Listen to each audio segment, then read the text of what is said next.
Hi, everybody. It's Adam with HeartValveSurgery.com, and this is a very special surgeon question and answer session all about the recovery from mitral valve surgery.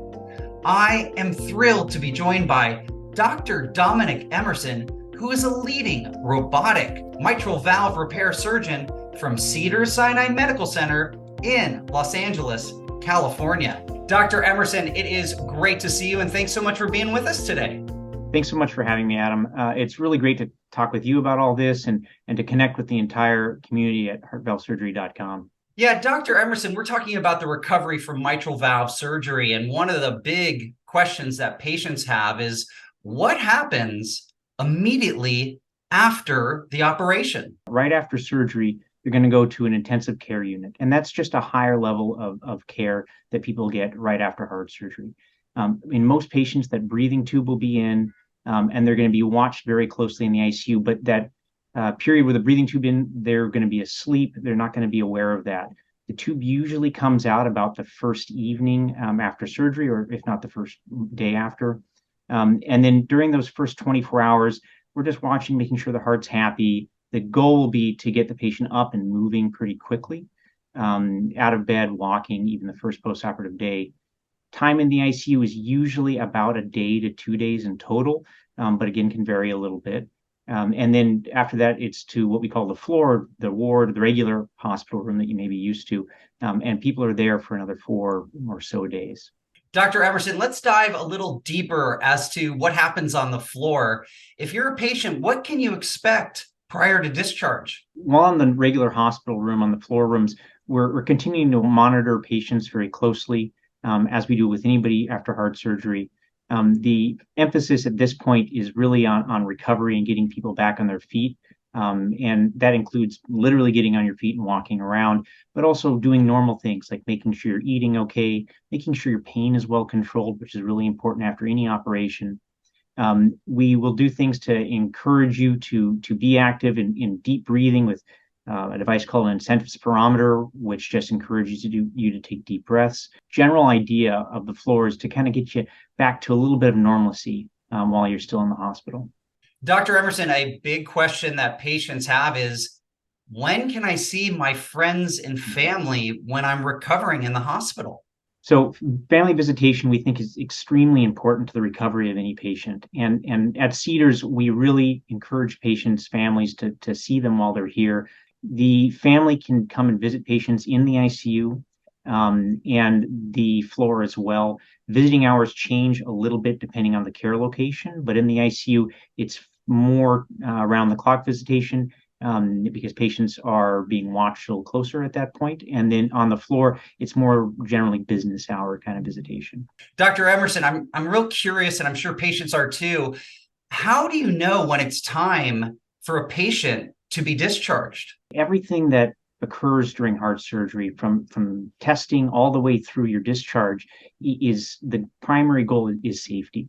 And we define safety as somebody who's able to get around fairly, pretty much on their own power, eating and drinking normally, able to go to the bathroom.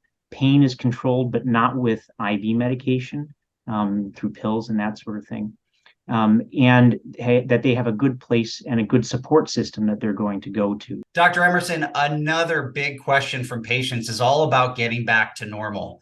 And so patients want to know, what's your recommendations for how long it might take to do things like driving, exercising, and getting back to work? It's probably the most common question I get about recovery and what it'll be like.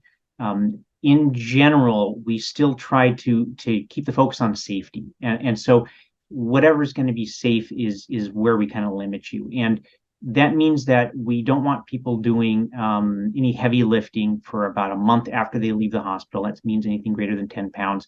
But we definitely do want people up, walking around. Stairs are fine, all that. In fact, I think it really helps their recovery if they're active. In terms of driving, that is probably the biggest complaint I get, is that we stop people from driving for about a month after surgery. And that, again, is just a safety issue. After the recovery, obviously, you can go back to normal activities. Work is a little different for every individual, and that's because everybody's job's different. If you're somebody who sits behind a desk versus somebody who's at a construction site, obviously there are really different loads on your body, a lot of different stresses, and we try to individualize, the return to work plan and how that's going to work, whether there's limitations based on each individual patient. Dr. Emerson, you see a lot of mitral valve patients there at Cedars-Sinai. I'm curious to know, what is your number one piece of advice for a patient who is preparing to recover from mitral valve surgery? So, Adam, I think that it's the same advice I give anybody who's undergoing heart surgery, which is try to be as active as you can in your own recovery. And I really believe that doesn't just start right after surgery. That starts before you even come to the operating room.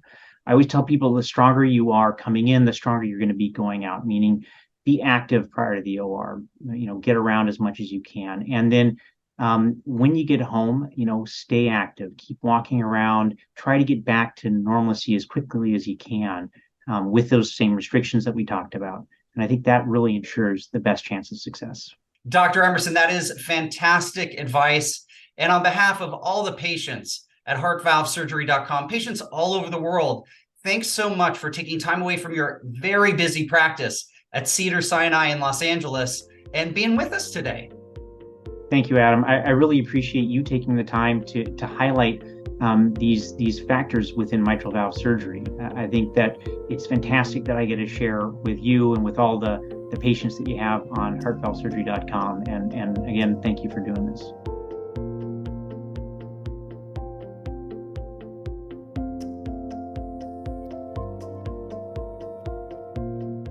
Hi, everybody, it's Adam. I hope you enjoyed that video. And don't forget, you can always subscribe to our YouTube channel, watch the next 2 educational videos coming up on your screen, or click the blue button to visit HeartValveSurgery.com.